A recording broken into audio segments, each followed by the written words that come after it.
بسم الله الرحمن الرحيم الحمد لله والصلاة والسلام على أشرف المرسلين محمد ابن عبد الله وعلى آله وصحبه أجمعين وبعد السلام عليكم ورحمة الله وبركاته abatulaba era abatuwuliriza nate era tuzze n'omusomo gwaffe nga gulina omulamwa ogamba nti mirimu ki egyo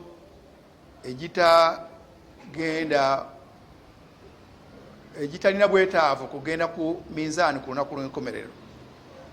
Amakulu oba mu kufunza tugambe nti emirimo Allah tabaraka wa taala gye yalondamu nti abo abakola emirimu egyo ajiruhum ala Allah, empeera Allah yagyesigaliza, yagamba tebagikwatako yenna. Bamalayika emirimu gino emirala gyonna yalagira bamalayika okugezanga eswala omuntu bwasaala oba okukola ekirungi kyonna ala hasanatu bi ashra amthaliha, buli muntu lwakola ekirungi omanya nti ntandikira mu 10 kugenda waggulu. Naye waliyo emirimu egy'enkizo Allah tabaraka wa taala gye yalondamu n'agamba nti gino gyo empeera bamalayika tebeetantala kugiwandiika, wabula ye mwennyini yajja okugisasula. Emirimu egyo ginjagadde okubanga twejjukanya nagyo, tujja kwejjukanya ku mirimu esatu. Thalathatun ajruhum ala Allahi taala, abantu bamiteeka esatu empeera zaabwe ziriwa Allah tabaraka wa taala. Amakulu kyentegeezaamu nti ziriwa Allah nti teyalagira bamalayika kuwandiika mpeera zaabwe, olwo yabagamba nti biwandiike nga bwe babikoze, then ebyempeera byo mubindekere. Abantu abo basatu nga tetunnatuuka ku bujulizi be bano: as-sabirun, abagumikkiriza; as-saimun, abantu abasiiba ku lwa Allah; al-afina ani nnas, abantu abasonyiwa bantu bannaabwe singa babakozeeko ekibi. Obujulizi ku bagumikkiriza, Allah tabaraka wa taala yagamba mu kitabo kye kitukuvu baada audhu billahi minash shaitani rajim, innama yuwaffa as-sabiruna ajrahum bighayri hisab. Innama, amazima ye Allah tabaraka wa taala agenda kuwa as-sabiruna abo abagumikkiriza ajrahum empeera yaabwe bighayri hisab, awatali kugibalirira, yo teriiko kkomo, ajja bbawa omuntu wabadde tasuubira kyabadde tasuubira nti kigenda kwenkana awo. Allah tabaraka wa taala ajja muwa ate ayitirize mu mbeera eyawantu tugamba nti agenda kuyitawo mu kubawa. Lwe lulimi lwe tusinga okutegeera nti empeera yaabwe empitirivu. Obugumikkiriza buno tulina obwetaavu eri obugumikkiriza, naddala ku bantu betuwangaala nabo, baliraanwa, abakyala,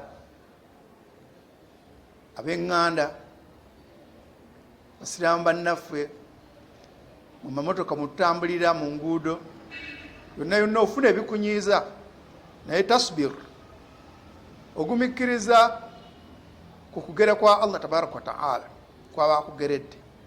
Gwe kyolabanga ekibi, gumikkiriza osene mu bwongo nti Allah tabaraka wa taala tayinza kunjagaliza kibi, newankubadde nga amaaso gange owomutima ogwange gukirabye ng'ekibi, wabula alina ebirungi ebikusike byanterekedde, nobanga ogumikkiriza.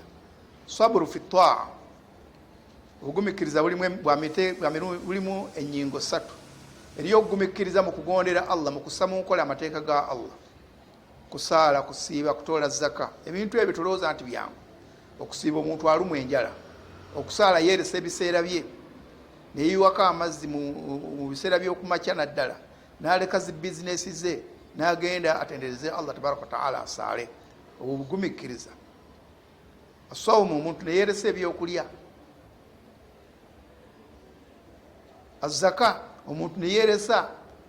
Kigambo kutoola musolo si kintu kyangu, kyova olaba gavumenti yekikwasa kifuba, ekissaako n'abakirondoola, n'abajja okukuba penalty,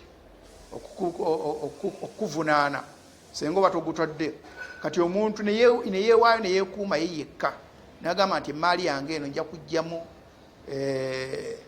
omusolo gunkakatibwako okutoola ogw'ebbiri n'ekitundu ku buli 100 mu maali yange si kintu kyangu. Oba omulimi okuba nti ajja kujjako al ushur kimu kya 10 mu ebyo byalimye si kintu kyangu. Kati ebyo tugiyita asaburu fi taa.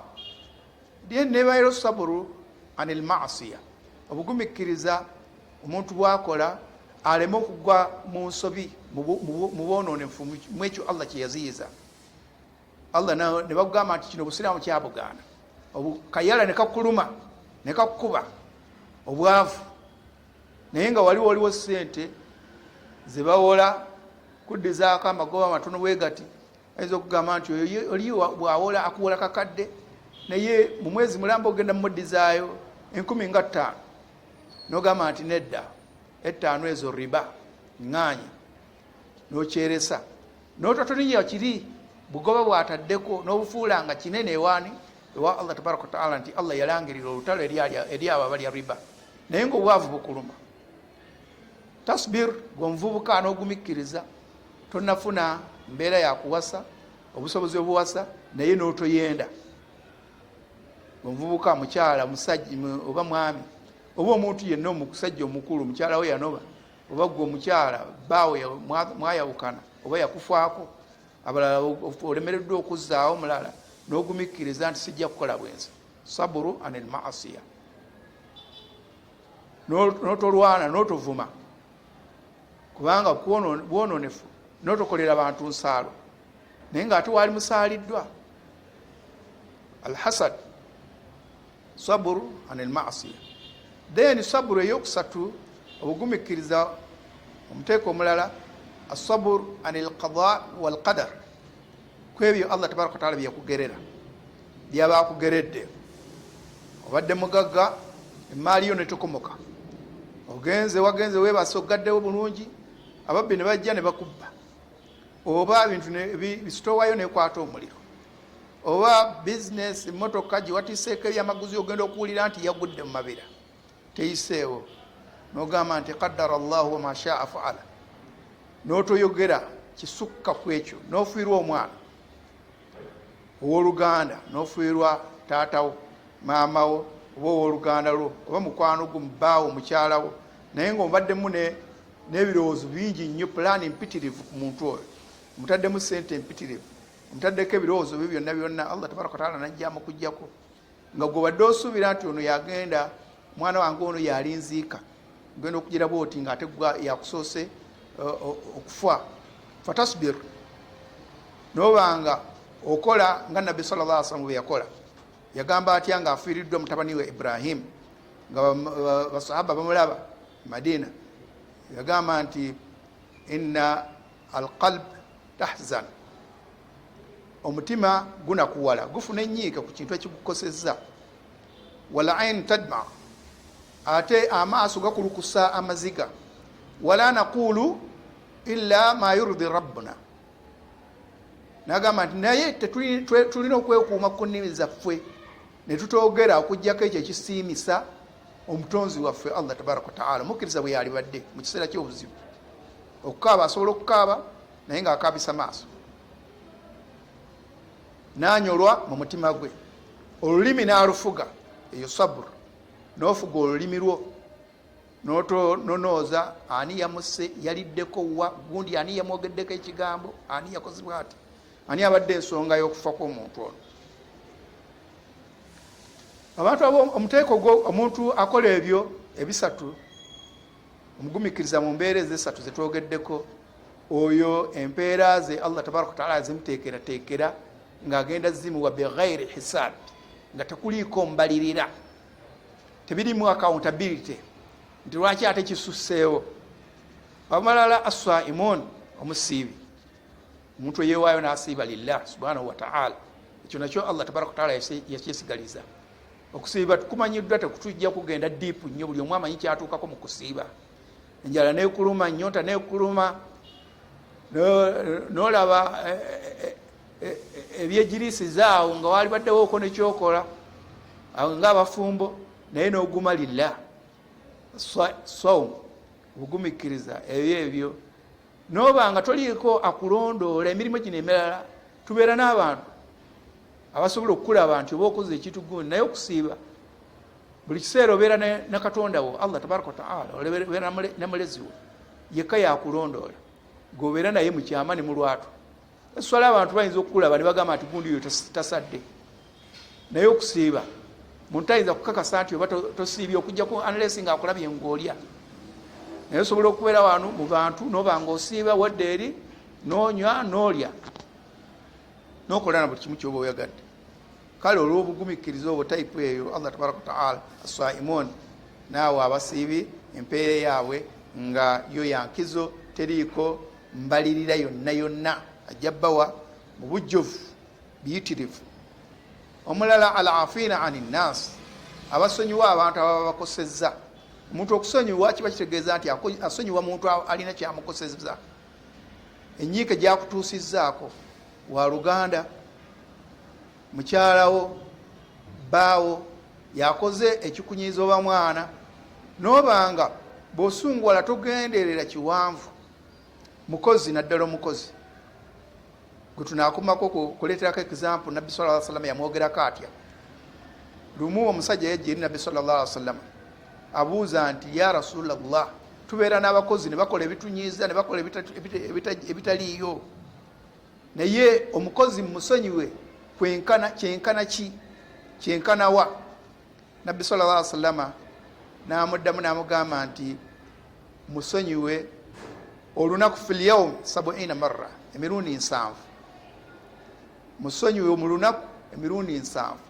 Kati gwe bw'otobala nti wano nagamba kiri owakabalako 3 nti okusinziirako ebyo byonna byonna nkugobye n'omusaala gw'ongusazi.